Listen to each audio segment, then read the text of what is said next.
pakcik fikir, nak 20 atau 10. Kalau pakcik tak cukup, saya tambah lagi. Okeylah, kira-kira jadilah. Nanti pakcik pandai-pandailah cakap belah sana. Hukum dia sah perkahwinan itu, tetapi haram sebab mungkir janji. Putuskan elok-elok.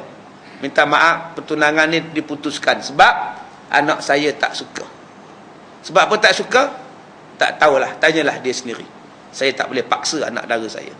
Ini tidak. Bagi tahu pun tidak, apa pun tidak. Masak dah siap, kemah dah pasang, tetamu dah hadir, jemputan dah sampai. Mak anda duk tunggu lama lah. Tiba-tiba tak cakap. Tunggulah tuan-tuan. Apa akan jadi pada kita? Nabi kata, siapa buat jahat pada isteri orang, orang akan buat jahat pada isteri dia. Siapa yang buat jahat pada anak dara orang, orang akan buat jahat pada anak dara dia. Oh, kalau gitu Ustaz, tak apa Ustaz, saya tak ada anak dara, kira selamat kan? Jangan kata macam tu. Orang tak buat ke anak dara hang, pasal hang tak ada anak dara, nanti anak hang kahwinnya lelaki-lelaki dapat cucu hang perempuan juga. Tak apa, saya nak pakai dengan anak saya supaya dapat anak jantan semua. Bohong ya amat. Mesti Allah balas punya. Sebab tu kita jangan mengorat isteri orang, nanti isteri kita orang mengorat, Allah balas. Jangan dia buat naya pada anak dara orang, nanti kita ada anak dara, orang buat naya macam tu juga. Hati-hati tuan-tuan. Pernah berlaku kepada seorang raja. Bila dia dengar hadis tu, dia panggil inang. Inang, kamu bawa puteri beta keliling kampung, keliling desa dan bandar. Kalau ada orang nak pegang, kalau ada orang nak sentuh, jangan larang, biarkan. Maka inang dia bawa lah puteri raja ni berjalan, masuk market, keluar supermarket, masuk pasar raya, keluar pasar raya Giant, jalan semua. Sampailah nak balik ke istana, tak ada siapa pegang puteri raja ni, mengorak pun tidak, sentuh pun tidak, melainkan depan pintu istana datang seorang laki-laki, terpa anak dia, cium anak dia. Anak dia terkejut, inang pun terkejut, lepas cium lari. Dia masuk jumpa dengan raja. Raja tanya, wahai inang, ada apa-apa jadi pada anak saya sepanjang perjalanan kamu? Ampun tuanku, beribu-ribu ampun. Adapun anak tuanku, anak anda tuanku patut dah bawa satu negeri dan kota. Tiada siapa yang mengacaunya, melainkan depan istana raja tuanku. Apa dia buat? Datang seorang laki-laki, cium anak tuanku. Kata raja tu, betul, dulu aku pernah cium anak orang. Dia nak tengok hadis ni betul tak betul. Jadi sungguh tuan-tuan. Sebab tu kita jaga-jaga. Kita mungkir janji dengan orang, orang juga akan mungkir janji pada kita. Maka janganlah seseorang itu dibuat berjanji dengan orang, kemudian disalahi janji. Maka yang demikian itu berdosa dan dijadikan di hari kiamat. Siapa-siapa yang memegang janji, yang memegang amanah, belot, menyalahi janji, akan ada satu tanda yang masyhur akan dirinya, akan orang yang belot dan menyalahi janji, iaitu dipacakkan bendera di pungkoknya. Dalam bahasa tuan-tuan, punggunglah, atas kadar besar patut sebanyak mana belot orang yang menyalahi dan berbohongnya itu.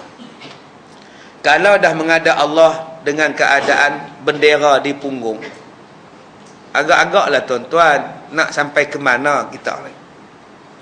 Kalau dah menghadap Tuhan pun, muka mengheret tanah, hancur muka ni, mengheret tanah, ke mana haluan kita? Kalau dah berjalan, bahu sengit sebelah, ke mana tujuan kita? Tahu dah. Kalau berjalan ni, malaikat masukkan rantai daripada mulut, keluar melalui punggung, dilontar daripada mahsyar. Tahu dah keputusannya di mana. Macam kita lah periksa, tahu dah fail tak fail. Soalan pun tak dijawab, nak lulus apa? Agak-agak lulus tak kamu periksa ni man? Tak tahu lah mak, tapi semua soalan saya tak jawab. Memang tak lulus lah. Serupalah kita pun tak tahulah kita di hari kiamat selamat tak selamat. Tak selamat semayang pun tidak. Semayang nombor satu, imaduddin, tiang agama. Tak semayang nombor satu. Allah mula-mula tengok semayang. Imad tu maknanya tiang. Sebab tu ada seorang penyanyi Arab nama dia Imad. Sebab tu dia menyanyi keras, tiang duduk dia. Nombor satu ialah tiang. Nombor satu punya soalan tiang. Apa dia tiangnya? Solat. Kalau Allah tengok solat, kenapa tuan-tuan tak tengok solat sebagai nombor satu? Allah di hari kiamat tengok semayang nombor satu. Tuan-tuan, kita di dunia ni, kenapa tak tengok semayang sebagai nombor satu? Pilih menantu, tengoklah semayangnya. Allah tengok semayang, kita tak tengok pasal apa. Kita duk intai tingkat nakor tu, kereta apa dia pakai. Allah tak suruh intai kereta. Kereta boleh disewa. Semayang tak boleh sewa. Kaya macam mana pun tak boleh sewa semayang. Ni tolong semayang untuk saya malas semayang, bagi duit. Tak boleh. Cuba pilih menantu yang semayang. Baiklah anak kita. Baiklah anak. Ni semayang pun tidak, kejap buat, kejap tak buat. Macam biskut je. Cuba pilih isteri semayang. Baiklah rumah tangga.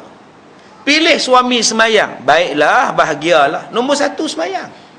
Suami saya pun semayang, Ustaz. Hara ya. Pak saya tak semayang. Khusyuk tak ada. Peraturan semayang tak ada. Main-main semayang. Zikir wirid tak ada. Semayang pula ringkas-ringkas 2 minit setengah. Semayang tu bukan semayang, tu nak lepas batuk. Semayang yang betul-betul. Kalau tuan-tuan di sini nak ambil pekerja, di kerja kilang tempat tuan-tuan jadi bos, pilih yang semayang. Habis tu Ustaz, kalau saya ambil pekerja India, dia bukan Islam. Takkan tanya dia semayang subuh tak? Memang dia tak semayang tak? Kalau gitu pilih dia hak sembah Tok Kong dia, api-apilah hak jenis baik lah. Ni Tok Kong dia pun tak nak pergi. Contohnya gitulah. Berapa ramai yang kita pergi tanya semayang dulu. Yang kita tanya, lulusan apa ya? Yang mula yang itu. Sedangkan Nabi mula-mula tengok yang semayang. Allah mula-mula tengok semayang. Tuan-tuan nak beli mi, nak makan mi Bandung, mi kari, mi sup. Cuba tengok tuan punya menyediakan mi itu. Semayang tak? Asal itu semayang. Tengok orang semayang, tak pernah dia semayang, tuan-tuan pergi beli. Siapa? Tambah yang bancuh mi itu pula, kompom tak semayang. Beli buat apa? Tu yang jadi mi darak lah. Mi Zamsu lah sekarang ni. Macam-macam jenis mi. Sebab kita tak pernah tengok dia semayang ataupun tidak. Cuba kita beli barang pasal malam ke pasal apa, tengok dia semayang ataupun tidak. Pilih yang paling awal sekali ialah solat. Solat. Selamatlah. Kepentingan solat.